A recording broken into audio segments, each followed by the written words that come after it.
You know, I was having such a serene spring evening, something just didn't feel right, so I thought I would make myself a gin and tonic.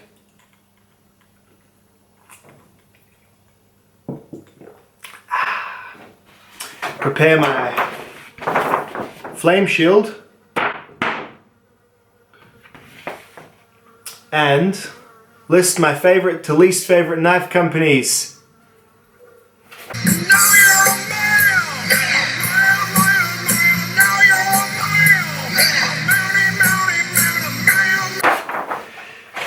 Yeah, the last one got some of the best comments so far from really triggered people. Despite how many times you say, hey, this is just my opinion and this is like my coolness list rather than my, you know, this is the way it is list. What I do is I go from my favorite to my least favorite knife company, and I tell you a bit about each one and why they are where they are on that list and what maybe they could do better or what maybe, you know, they have sucked at this year. Hey, so bit of industry stuff, a bit of everything really. I've got my list here. Jeez, spoilers. Anyone with backwards X-ray vision.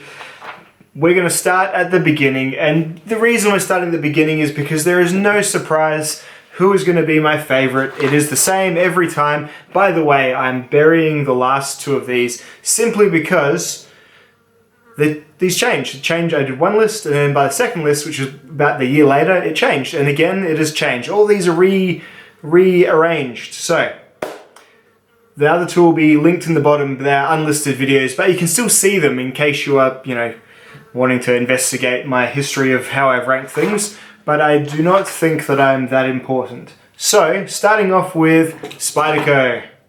Spyderco are my favorite knife company because why?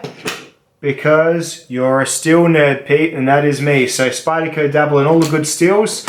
They got the LC200Ns and the M4s and the S110Vs as standard steels in constant models. Then they've got a whole bunch of, you know, VG10 is like their lowest steel, which is still a fine steel. And then they do all their crazy sprint runs. Did I see some 4V paramilitary 3s the other day? How cool is that? Supporting the little vendors with some cool sprint runs. They're a good company and they're good people. And there are some issues that I do here, and I'll talk about everything. Some people aren't too fond of their returns and their warranty system. I have yet to experience that system. So by all means, if you have a negative story, then fair enough. I totally get you. But this is my list based on my experiences and my observations. And whilst there are some stories about people being less than thrilled with Spidey's you know, return or warranty or whatever, it doesn't really erode away from them being my number one just yet because they do everything else right. I like the Spider Hole. If you don't like the Spider Hole, they're not going to be on your list at all, but they do knives based on good designs from various designers in really interesting steels. They've all got a hole in them. That's the only thing you really need to get your head around. And another thing is they've gone up in price a bit, which I and the rest of us didn't love Spyderco. Anyway, moving on to number two. And number two has changed. Number two is Benchmade. Yes, Benchmade, I feel, have started to improve their trajectory again in the last 12 months. I think they're coming out with some strong designs. Apart from maybe their last two. But, and the pricing, damn. But really, they've had the bug out, they've had a few really cool new fixed blades come out, they've had the Grizzly Ridge, a few really cool knives. They've got some bolos, the bigger choppers. A lot of fixed blades you don't really associate Benchmade with. You think Benchmade axis lock folders, not so much anymore. They're doing a bit of everything. They've got their excellent warranty. Their fit and finish, I'm not hearing as terrible reports. Some folks still have the real bad horror stories. Myself, I've had my one Contago that had the dicky screw from ages ago, but that's mine, and they fixed that and they made it right. So it's that whole thing. They've got that balance between, yeah, sometimes we send out wonky stuff, but we always make it good. Rather than other companies that generally send out pretty good stuff, but in the rare instances that it's not, it's a bit of a struggle. So Benchmade, to me, they've had a good year. I think they're doing really, really well. And number 3, and I think they always are about this, and they're definitely sitting safe there this year, is Kaiser. Because Kaiser now have their, where are you? So not only are they making awesome like higher end stuff, like this is the Justin Lundquist Feist. So they're making their cool, you know, titanium frame lock flippers, S35VN, whatnot, good stuff. They do their Vanguard line, which is all VG10, and then they're doing their new Akuto 440 series, the Tangram brand, and this is a really good little sub-brand. This, Civivi, there's a couple of, this has been a great year for budget knives, but this is one of the best, absolute best ones. It's really nice and unique, nice Warncliffe slicer. This Tangram line I really enjoyed this year, and Kaiser I think are covering all the areas, even better than Spyderco. They're covering all the areas from real low-end knives that are all good quality, through to the mid-tier, and then to like some quite higher-end fancier stuff. Really enjoying Kaiser this year. They're doing well. What I can't comment on is their warranty and that sort of business. Just haven't had any experience. So, but there you go. Kaiser are my 3rd favorite. Number 4, and they were always going to be somewhere near the top, is Cold Steel. Cold Steel really have something for, I think, everyone. You'll be surprised. You think, oh, Cold Steel, they make knives for idiots. But they don't. They make nuanced, good EDC knives like the American Lawman, which I'll always go on about. They do the Ultimate Hunter. They do the Master Hunter Fixed Blade. They do the Lucky. Like, they've got all sorts of cool little knives. They've got some real tankish stuff, the SR1. They make the ridiculous stuff that would usually be either, when you see one of Cold Steel's designs, it could be sold in 2 places.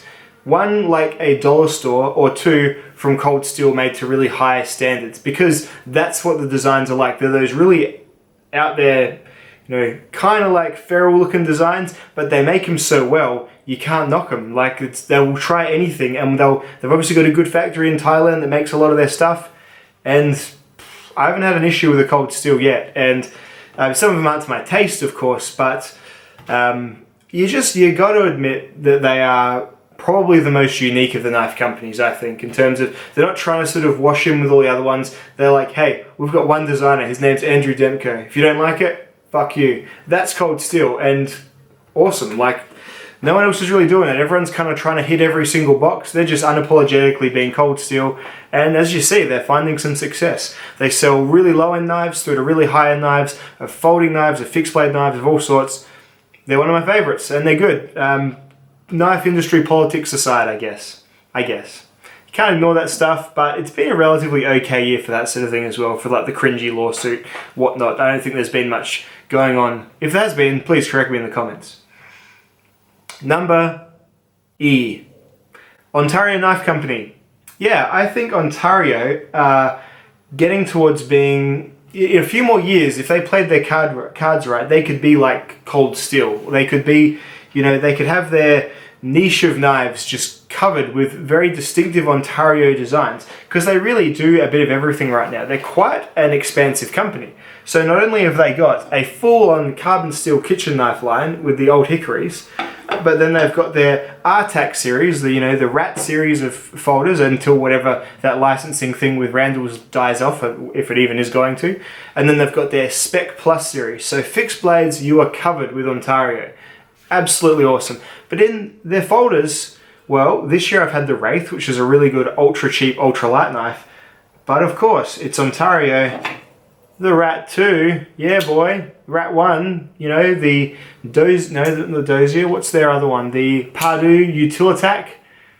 I don't know, they're not horrible knives. Like, their folders are budget and they're pretty basic, but you could probably get, if you only had to have one company, and, you know, I think between Ontario and Cold Steel, if you had to say you can only buy knives from one company for the rest of your life, Ontario or Cold Steel would probably meet all your needs, really. You might not have every sort of, you know, heart and soul need met, but your practical needs would be met by Ontario if you only had to use them. Really, really happy with them, and they have such good value as well. Their Spec Plus range are just fantastic value, and they use that awesome spring steel, that 5160.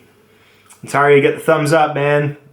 The next one I had on my list, and this is the first company that makes only fixed blades. if a company wants to be right at the top, they need to make a bit of everything, because that's what excites me. I like a company that's varied. But in terms of fixed blade knife companies, I have 3 on this list that only make fixed blades.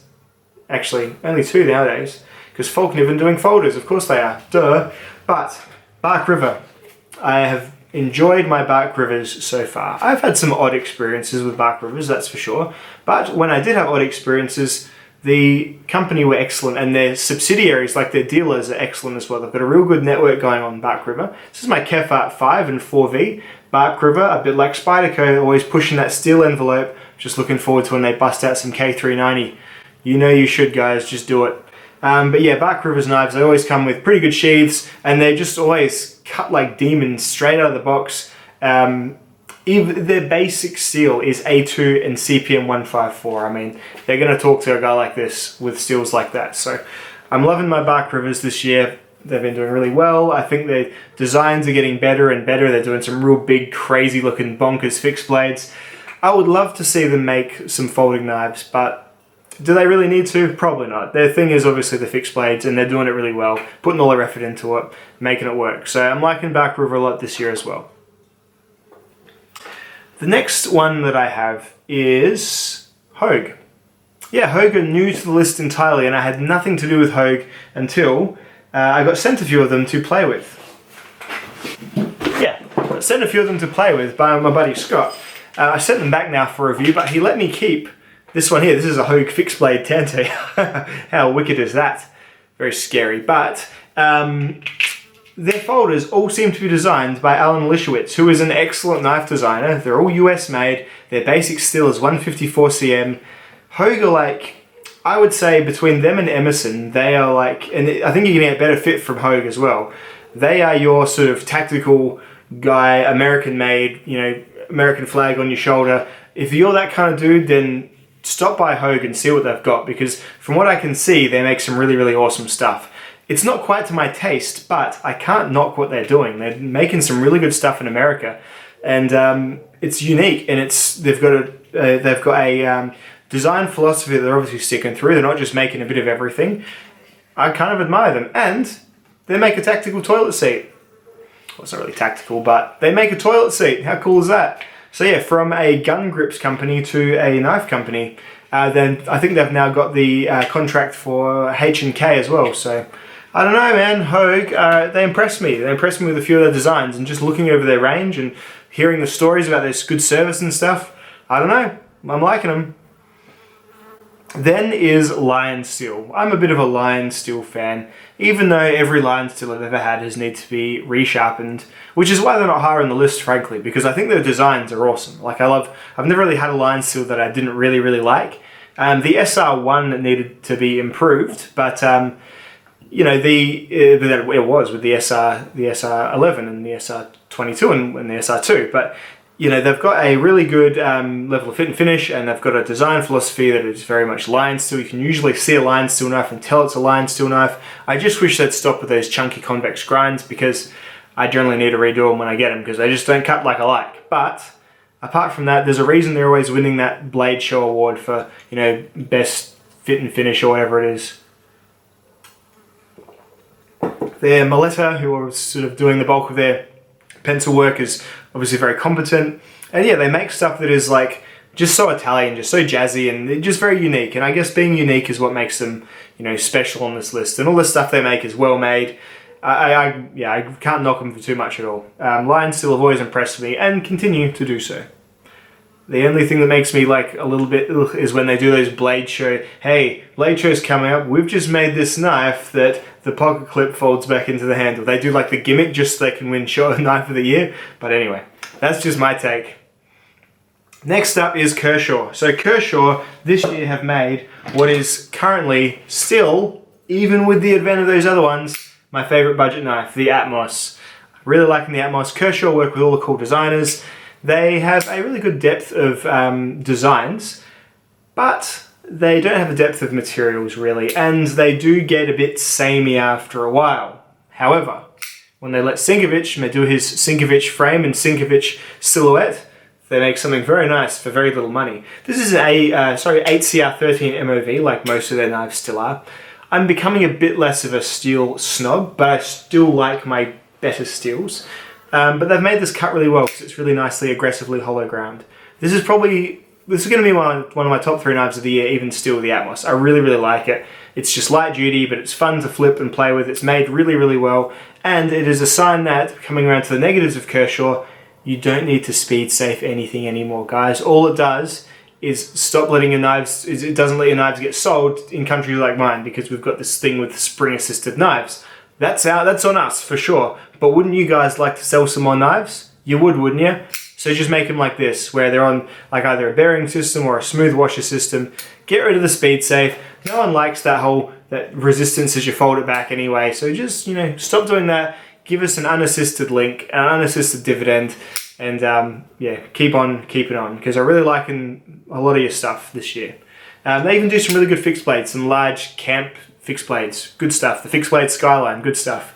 I would just say it's their abundance of black G10 and stonewash blades that is just kind of making me a bit like, another 8CR MOV Kershaw. You get that fatigue that sets in just a little bit when you really look over the brand's full catalogue. But that's it. I still like them. They're fine. Steel Will. So Steel Will, I have the Modus right here. They seem to be a newer company that is doing some good things. The Modus and the Cutjack were very good. Haven't seen much. There's that Intrepid, was it as well, that kind of looks the same as this, but just with a pointier blade. They seem to have kind of stopped doing much lately. They seem to have had their big moment with the Modus and the Cutjack and a couple of those fixed blades a while back, but they seem like a good company. I've dealt with them a couple of times. I had a Modus that, remember, the steel just wouldn't sharpen and wouldn't cut stuff. This one obviously does, so I got a different one. But they made good on that. They sent me a knife, which of course, generally when I get free stuff from companies, I kind of cringe a bit and then send it on to someone else to review. So that ended up with Advanced Knife Pro. But they made it good. They were nice enough to me, but I'm always very aware it's because I have a YouTube channel. It's probably why they're nice to me. So, but yeah, overall they made it right. And the knife design, this is one of the stronger. If this is a deep carry clip, this might be one of the best EDC knives going. It's only 189 bucks in Australia, probably about 100 bucks in America. M390 steel, light, relatively ergonomic and comfortable design to hold. Actually, very ergonomic and comfortable. Kind of ugly, but hey, I'm good. I'm good with Steel Will this year. They've done all right. Next is Chris Reeve. They're like Lion Steel or Chris Reeve. Which do you choose? Each company kind of only makes like 10 different knives, but they make them really well. I've had a Sebenza. I've handled a Menandi. I've handled one of their fixed blades. Yeah, I like them. I wish they'd do a bit more different stuff. I wish they'd switch their main steel over to like whatever the Crucible version of M390 is. Which one was that? CPM 20CV. Jump over to that, guys, and then that would sort of just boot your knife brand way up a notch, I think, because as good as your S35 is for your brands, I think everyone's kind of getting to that point where we're getting a bit hungrier, because your knives are knives for enthusiasts, and enthusiasts are generally steel nerds as well. And I reckon some not M390s, especially not the steel tariffs, you're going to have to buy a budget from America now. But yes, get the Carpenter version of M390, put that in your blades. I reckon you'll sell squillions more. So I'm liking Chris Reeve. I just wish they made a bit more stuff and a bit less. But they've got a cool new design coming out. I think I saw the slip joint that they're working on. I don't know, new stuff. Good. Next is, and this was a real toss-up between Fallkniven and Essie.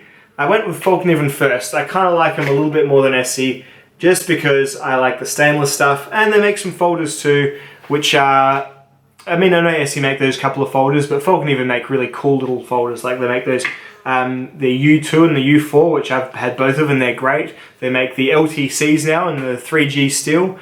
Yeah, they do a fair bit of like really cool Europeanish folders. And then the fixed blades, I've had all of the sort of F, S, and A series of knives. The F's the only one that's remained. I'm getting towards getting back to an A.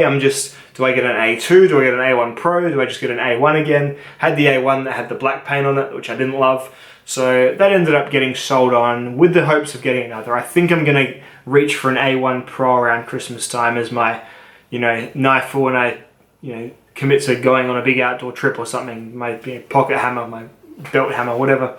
Really, really cool. Yeah, so I'm liking Fallkniven a lot still. Apparently there was going to be a price hike that never really happened in Australia. We never really got it. maybe the knives went up like $10 or something, but I remember I was like bracing myself for it and it just never came. So, alright, cool. But yeah, convex grinds I like. So they're kind of like the stainless version of Bark River, and you know, their handles are a bit more man-made-ish, like they're just a bit more sterile perhaps than Bark River, I don't know. Their sheaths, I like this Zytel sheath. Some people absolutely hate it, but I quite like it.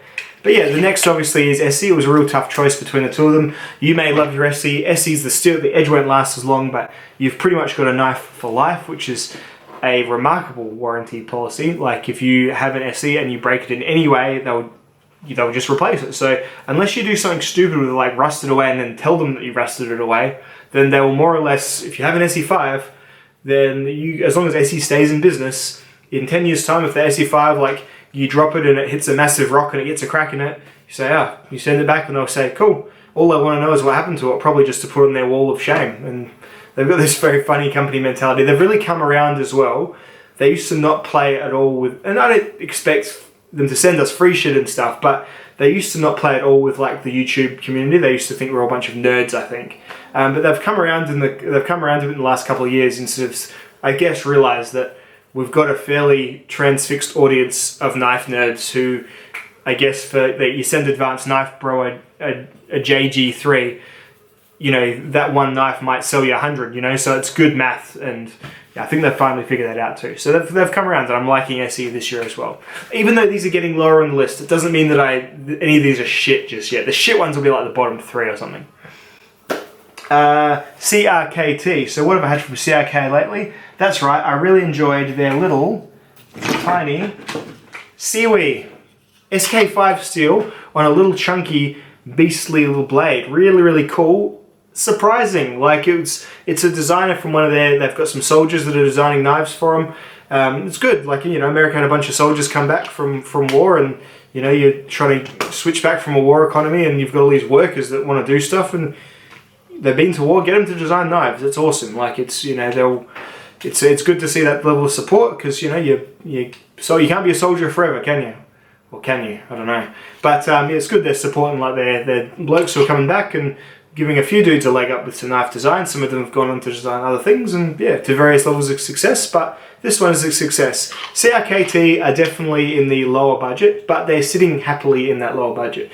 8CR13 MOV, SK5 and some fixed blades. That's about the girth of them, the depth of them. Is the home front CRKT? I think it might be. That's AUS 8. Nothing's breaking the bank in terms of price or steels, but yeah, I'm liking them, and they seem like decent people. If you put a CRKT video up, even if you're a small channel, they'll generally comment and say, hey, thanks for reviewing our product. So I like them. This list is just as much about who is cool as who is making good products. I'm starting to realize that more and more. So yeah, CRKT, they're cool with me. What's next? Rake and Real Steel. I'm deducing that these two guys might actually be made in the same factory, but I've got a rake in my pocket right now. This is the 852B. You know what, guys? You might move up a couple of rungs on the ladder if you just give your knives proper names. This is the 852B, and this is a weird old... They sent this one to me, well, so I'm going to give it away because, again, I do find that a little bit awkward, but they sent this one to me. This feels a bit like that Cold Steel. Is it the Spartan? It feels a bit like that, a bit smaller perhaps, and obviously not as, you know, it doesn't have an axis lock on it, but it's quite an aggressive cutter. It's got a real... That isn't an accidental or an unintentional recurve there, Nick. That is quite the recurve. And this cuts like crazy. I mean, coming to sharpen that recurve is going to be less fun, but anyway, they've made a good batch of really good, you know, lower end knives, but they're all made very well. They're made of 14C28N steel. This is for both companies. The designs are a little bit different, and the reason they're lower on the list is that they're kind of only doing the one thing at the moment. They make some fixed blades. It's all kind of 14C28N, and yet to be tested how these kind of companies go. Rake is the Phoenix's brand, like Phoenix Light, so they've probably got some years in them because Phoenix is a well-established group. Don't know who is behind Real Steel, probably San Renmu, who knows. But from what I've seen so far, they've made some really good budget knives, definitely snapping at the heels of your Kaiser Tangrams and all that sort of stuff. So cool, is good, is Rake, is Real Steel, no worries at all. Next up is We Knife and more importantly, Civivi. So Wii knives, I'm not particularly enamored with, to be honest. I haven't seen too many Wiis that I absolutely love, and I've handled a couple. They are more like, they're lovely and they're made so well, but they're never quite right in the hand for me. I'm sure there are some that I haven't quite had yet, and they're some really great looking knives, but what's got me is the Civivi knife. This is really, really good. This is the Praxis, is it? I think it's the Praxis. Really clean design, fits really well in the hand. It's like, I think it's about $70 in Australia. It's a $42.95 knife in America. Big broad blade, not covered in markings or anything. They've got like the logo as part of the pivot. Just really fancy design. They've got some great designers at Wii and Civivi, whoever. And yeah, I'm impressed, suitably impressed. But yeah, just the main Wii knives, they're just so expensive these days. I don't think I would ever actually use them. They seem, and this is why it's my list and not your list, they seem like Instagram knives. Like knives just to show that you're using and not to actually use. And yeah, I'll show you some knives on Instagram, but like if a knife gets too fancy for me, I just straight up won't use it. And they've largely crossed into that territory, if you ask me, with the Wii knives. But, you know, whatever, maybe I'll change my mind. Maybe I'll get like a G10 handle one at some point. They've got some great steels, some great actions, and their build quality, as I said, is excellent. They're just not quite speaking to me just yet. Next is, yeah, I hadn't forgotten, Zero Tolerance is next for me. I haven't been loving them this year. Been a couple of things about Zero Tolerance that I've not been impressed by. The first thing was, there was a video that I just wish they had addressed. There was a video where a guy who buys a lot of Zero Tolerance knives, who was obviously a fan of Zero Tolerance knives, you don't buy like 11 of them or however many it was unless you love the brand. He had systematic lock failure with, yeah, and he was doing spine wax, and that's fine, but what wasn't deniable is that he also did spine wax on, I think, a Spyderco Delica and some other frame lock knives and some other liner lock knives, and the knife didn't fail. And however you feel about the video, I just think as long as they're putting Overbuilt in the USA, a real beast inside, as long as they're putting that stuff in the box, I just wish they'd address it, and because although that video's only got a few thousand views, that's a few thousand knife nerd views. This is a small YouTube channel that it's not the general world isn't stumbling upon. This is like knife people are seeing it, and I just wish they would have addressed it. And from what I remember, he got them back because he sent them all into warranty. He got them back, and they just sort of carbonized the lock faces, and it didn't solve the problem either. So it was just a bit lame, to be honest, and I wasn't enamored with that at all. The three knives that they came out with this year as well, I didn't love. And then, of course, there was what is really the horse armor of the knife world, that extra tool to open the pivot of that RJ Williams or RJ designed pivot on that 0609. That was, from what everyone was led to believe, that was going to be free, but then it's like $20 and you have to pay for it to open your knife. And I know we don't all open our knives. It was a bit lame, like just a bit lame. I like their designs. I like a lot of their knives in hand. It's always exciting when you see what they're making each year, like, because they do some pretty far out things.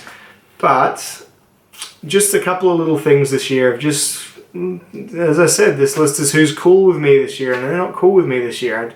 I just wish they'd have said anything about either of those two issues, and I don't know. But in general, on the good side, they've got some real stalwarts in there, like the Hindra, Hindra knives, the Sinkovich knives.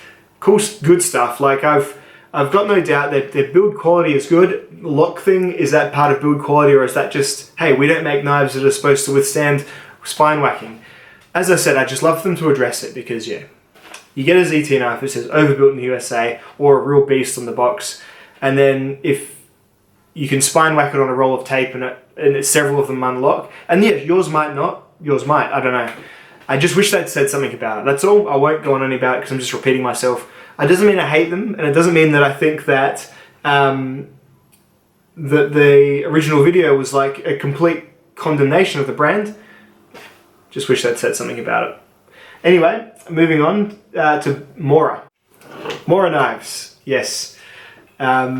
orthopedic shoes is how my buddy Tony and Nick referred to them in their podcast. It's true, like they're super comfortable and they do a really good job, but they're kind of snoozers, you got to admit. So Mora, some of my most used knives ever are Mora, so I don't dislike the brand at all, but in terms of what excites me, they are a bit further down the list. Make some great stuff. The Garbergs, the Canspors have been big, successful knives. I still think this is their best knife, the Mora Bushcraft Black, but you know, that's just me. So yeah, still loving Mora, they're great, but a little bit further down the list because they're just not us. They're just Mora, they're just steadfast and ongoing. Boca are next. Boca have not really ever grabbed me too much. I've always had weird experiences with them. Their knives just seem like so many of them, an enormous pool of them. They've got some cool designs. I think Anso is doing some cool designs with them. But yeah, they've got such a diverse range of like budget knives, and so many of them are just garbage. Like the Magnum range, just terrible. Some of their really nice like Solingen traditional knives are great, I'm sure, but just haven't had enough experience with them, and I just don't like them as much, and they've just never given me anything that I've really loved. I liked my Vox Roll, that was a good fixed blade knife. Never really had a folder that stuck around for too long from Boca, and I've had a few, but yeah, it just is what it is. Sorry. Emerson are next. Emerson, they make a very similar knife, like over and over again. It works, it's formulaic, and they do really well with it. Just doesn't, I don't know, I'll probably grab another Emerson at some point or another, but their handles are just so big, they're just not for me, and I guess that's the thing. I really want a Mini A100, it's the only one I'm really excited about, but they do it in limited runs, you have to really struggle to get one, so I don't know. Emerson, they're at the bottom of the list just because we're getting towards ones that I just don't think about that much, that I sort of have to go, oh, that's right, Emerson, and put them on the list. Now, my list here was off of like the prominent knife brands. I probably missed a couple, and I'm sure there'll be a guy in the comments to say, hey, the fact that you didn't have Bear & Son Cutler on this list just makes it invalid. And you know, that may be the case if you love your Bear & Sons, but I've never had one. And Emerson, I've had a couple, but yeah, I just never set the world on fire for me, really. But people love them, and if you have something that you love from Emerson, then more power to you. Put them number one on your list. Buck are next. Buck have been in an awkward spot for a while. They made the Marksman a few years ago, which is like one of my favourite folding knives. But now they're kind of just going back to making versions of the 110. They've got some fixed blades that just aren't quite as good as anyone else's fixed blades. They've got some classic knives, which are classic knives, and a bit like a classic car. It's, you know, it makes you feel all nostalgic when you look at it, but if you race it against a modern Toyota Corolla, it's probably going to get beaten by the Toyota Corolla. Like, it's just, they're just in a weird spot with me at the minute, and I just haven't had much from them lately. The Vantage I had, this is a fine little knife, the Vantage, this is the Pro with the S30V. Yeah, it's okay, but it's nowhere near as good as someone else's, as say like a little Benchmade this size.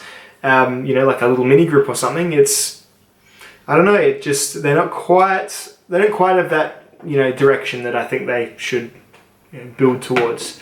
I'd love for them to just go, you know what, we're a new company now, what was they made a couple of years ago? They made that weird fishing spear. I mean, just pick a thing and go with it, and then once you've nailed that, then maybe start diversifying again. That's just some free advice from some loser in his shed who's never made enough in his life. But there you go. Just what I feel like Buck would be better off doing. Who is next? I've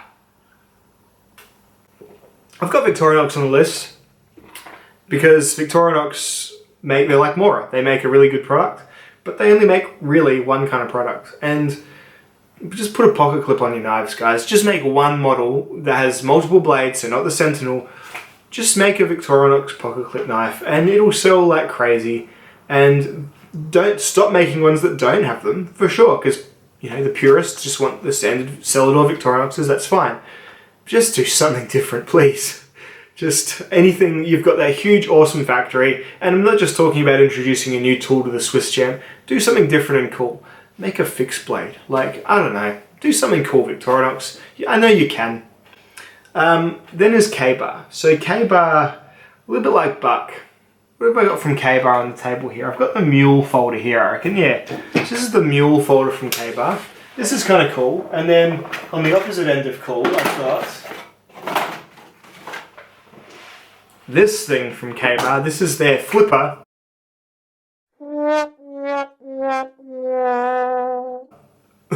That they released this year in, I think it's 5CR15 MOV, and it's just ugly and awkward and stupid. This is a stupid knife. It's like, I don't know, guys, like, if you'd made it out of 1095 and made it look a bit more like the USMC, it would have been better, but you kind of just stopped halfway, and instead it just feels like a weird, like, Y start kind of knife or something like that. So this was pretty lame. I mean, it really was. The Dozier is still probably their best folding knife. Yeah, they make the USMC series, which are, you know, classic. But, you know, in the modern world, classic can only get you so far. I don't know. The shining light of the K-bars is the Becker series, but it looks like that's kind of backed off a little bit as well. I haven't seen anything new from that for a little while. And yeah, the big Becker fixed blades in 1095, they're always really good, like SE Contender, good fixed blades. But yeah, just Kaiba have kind of gone all quiet on the awesome front.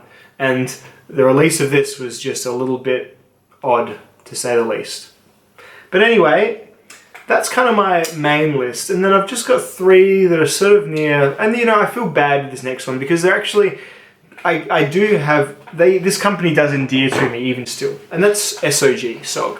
I will always look at SOG's catalogue when it comes out. I'll always watch their SHOT Show videos. They just need to change just a couple little things to get me back in their sort of corner. They released that Pilar fixed blade knife. It was S35 in, and by all accounts it was awesome. And then this year they've just gone back to a whole bunch of 5CR, 15, really cheap, low budget knives. And there's just this massive void between. Even their like really expensive stuff though, it's still just an AUS 8.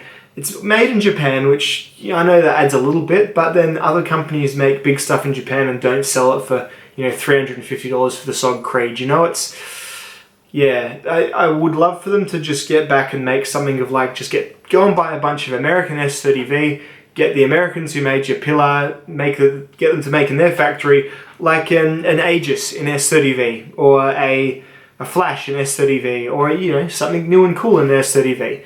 I've seen a few videos, lots of Lore Croc, a few fit and finish issues. The VG10 knives, like I really liked my Vulcan. That was a good knife. The recurve in it made it less fun to sharpen, so I did get rid of it. But they've got that. I really love their black and silver aesthetic, is really cool, and their knives are so distinct and undeniably SOG or SOG, whatever you want to say.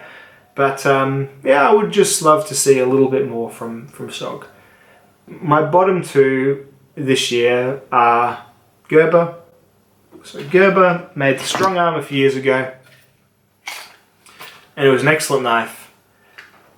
But that was about the last thing that they've done that's really interested me. Gerber, my problem with you is you have this weird thing where you don't sell it equally to the rest of the world. So I've tried to place some orders with Knife Center and with Blade HQ, and you get the email back after you place the order saying, hey, Gerber doesn't let us send the knives to Australia at all.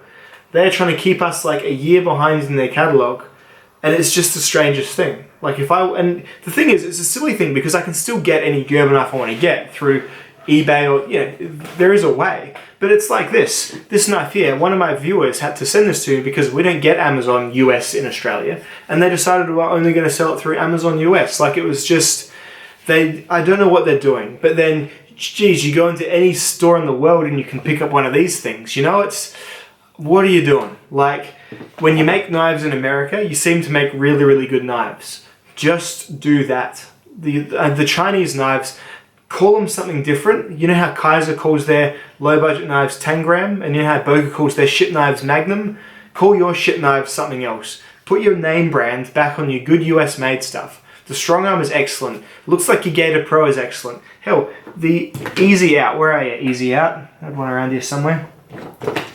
Easy Out, although it's just 420 HC, this has a good pedigree and it's a fondly remembered knife. Like this is like it's a classic. Yeah, and they make this in like S30V. You had your Order, your Decree in the last few years. they just seem to let those knives just die away, and then they're just selling, what is it this year, that weird like blue thing that has the 5CR steel on it. It's just, I just don't get what they're doing. Just have a word with yourself, Gerber. I don't know. And then last of all is Schrade. Schrade have become like the worst of like the gun shit brand knives that just sell garbage. They used to really prioritize, you know, making those really big burly fixed blades. I'm sure you can still get them, but everything I've seen from Schrade recently is obviously the Smith & Wesson gun brand influence is obviously just pervading the company, and Schrade just suck a big bag of dicks now. As far as I'm concerned, I've not seen anything from them that is even remotely interesting. It all just looks like junk store garbage. It's a shame, because 3 or 4 years ago they had all of us like the internet knife community, at least a fair portion of it. They had us like eating out of their hands. You know, they were inclusive, they were cool, they were, you know, making big 1095 choppers with, you know, thick stocks, and they were doing really, really well. And then I don't know, they have more or less just vanished from like my YouTube feed, my subscription feed. No one's reviewing them anymore. Yeah, they've just really done a nosedive. It was the dumbest thing ever. But I mean, no one's probably lost out too much from Schrade being, you know, swallowed by a gun brand. But yeah, as far as the name Schrade goes now, I don't think to many of us it's worth much at all anymore. So there you go. Anyway, that's my list. I am totally aware that I have missed out some brands. If I missed out your favorite brand, that's cool. Look, here's a novel thought. Instead of raging in the comments, make your own list. Make a video of it. I'd love to see like everyone's best to worst and why. Like, no one's, this will get some dislikes, that's cool. No one's going to be nodding their head 100% in agreement with me. The Benchmade guy with the shit Benchmade story, the Spyderco guy with the bad return story, or the guy who hates the holes, for sure. Do something constructive and make your own list. That's all I'd suggest. I mean, but anyway, I do look forward to a bit of good banter in the comments. I'm sure there'll be some. Anyway, guys, that was just my little project for the night. I only got about halfway through my drink. Always do enjoy the banter and the discussion and just talking to the camera. I love the knife industry. I love knives, and yeah, it's always good to do a bit of a roundup every now and then, just to popularize the issues that I may have and sing the praises that I also have plenty of. I'll see you all in the next video. Goodbye. We'll have